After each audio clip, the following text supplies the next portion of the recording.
नमस्कार, आपण पाहत आहात MK न्यूज मुंबई टॉप 5। जिल्हा परिषद प्राथमिक शाळा श्रीपूर येथील शिक्षकांच्या बदल्या, रांजणी येथील ग्रामपंचायतला जाग केव्हा येणार? सोलापूर पुणे मुंबई परिसरात रेड अलर्ट। सोलापूर मुंबई पुणे परिसरात मुसळधार पावसाच्या सरी। पश्चिम महाराष्ट्रासह विदर्भ मराठवाड्यात पूर सदृश्य स्थिती। काही ठिकाणी शाळा महाविद्यालयाला सुट्टी। आता पाहूया सविस्तर वृत्तांत। जिल्हा परिषद प्राथमिक शाळा श्रीपूर येथील शिक्षकांच्या बदल्या झाल्याने विद्यार्थ्यांना अश्रू अनावर। जिल्हा परिषद प्राथमिक शाळा श्रीपूर येथे मुख्याध्यापक पौळ सर व आशा हेळकर मॅडम कार्यरत होते। मात्र प्रशासकीय नियमानुसार या दोन शिक्षकांना बदलीचे पत्र प्राप्त होताच विद्यार्थ्यात एकच खळबळ उडाली। आपले कर्तव्यदक्ष शिक्षक आपणास सोडून अन्य शाळेत जात आहेत हे त्यांना सहन झाले नाही।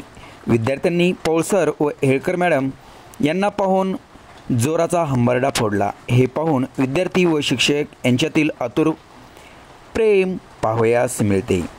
खरोखरच पौळ सर व हेळकर मॅडम यांनी विद्यार्थ्यांना top most all in one बनवून आपला ठसा उमटवला। मुख्याध्यापक पौळ सर यांची बदली चोरमले वस्ती व आशा हेळकर मॅडम यांची बदली मिरे येथे झाली आहे। आशा हेळकर मॅडम या सुप्रसिद्ध अभिनेत्री रिंकू राजगुरू यांच्या मातोश्री आहेत।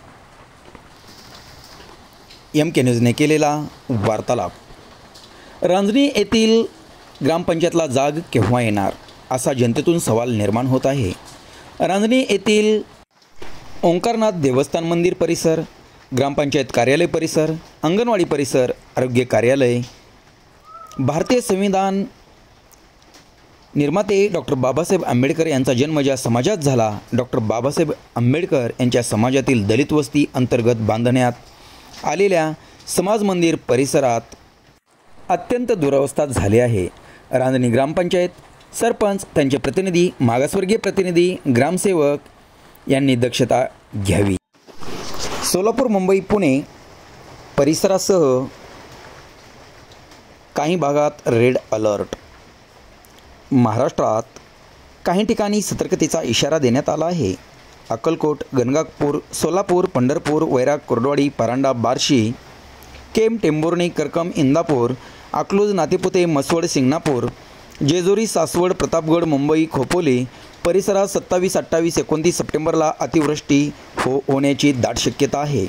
पावसामुळे नदी नाल्यांना पूर येऊ शकतो, त्यामुळे या परिसरातील नागरिकांनी व प्रशासनाने सतर्क राहणे आवश्यक आहे।